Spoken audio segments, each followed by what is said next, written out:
ইঁদুর মানেই কি কেবল ক্ষতি, বাসা নষ্ট, খাবারে কামড়? আজ জানাবো ব্যতিক্রমী এক ইঁদুরের গল্প, যার নাম রনিন। এই ইঁদুর ক্ষতি নয়, বরং বাঁচিয়েছে শত শত মানুষের প্রাণ। গন্ধ শুকে মাটির নিচে লুকিয়ে রাখা মাইন খুঁজে বের করে ইতোমধ্যে গিনেস ওয়ার্ল্ড রেকর্ডসের খাতায় নামও লিখিয়েছে।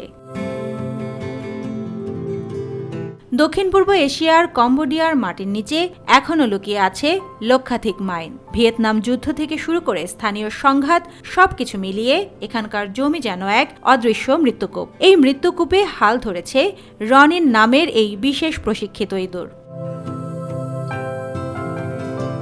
গন্ধ শুকে মাটির নিচে লুকানো মাইন খুঁজে বের করতে পারে রনিন। 2021 সাল থেকে 2025 পর্যন্ত মাত্র 4 বছরে সে খুঁজে বের করেছে 109টি ল্যান্ডমাইন ও অবিস্ফোরিত গোলা। এটি এখন পর্যন্ত ইঁদুর হিসেবে সর্বোচ্চ একেবারে গিনেস ওয়ার্ল্ড রেকর্ড। 5 বছর বয়সী রনিনের জন্ম আফ্রিকার দেশ তানজানিয়ায়। সাধারণ পোষা ইঁদুরের চেয়ে এটির আকার বেশ বড়, লম্বায় 2 ফুটের বেশি, আর ওজন 2.6 পাউন্ড। তাকে প্রশিক্ষণ দিয়েছে বেলজিয়াম ভিত্তিক মানব কল্যাণ সংস্থা এপিও।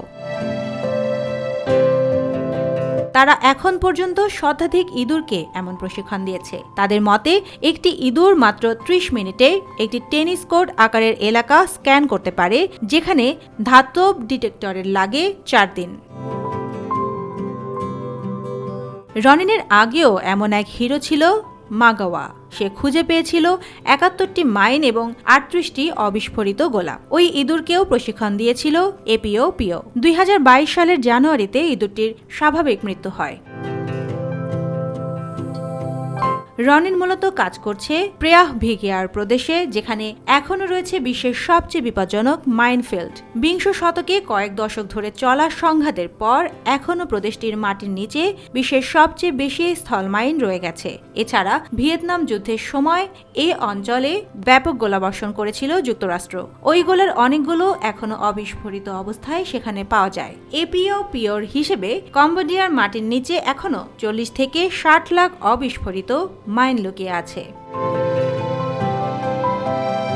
একটি ছোট প্রাণীর সাহস আর ঘ্রাণ শক্তি আজ মানুষের নিরাপদ জীবন নিশ্চিত করছে। রনিন প্রমাণ করেছে নায়ক সবসময় শুধু মানুষই হয় না।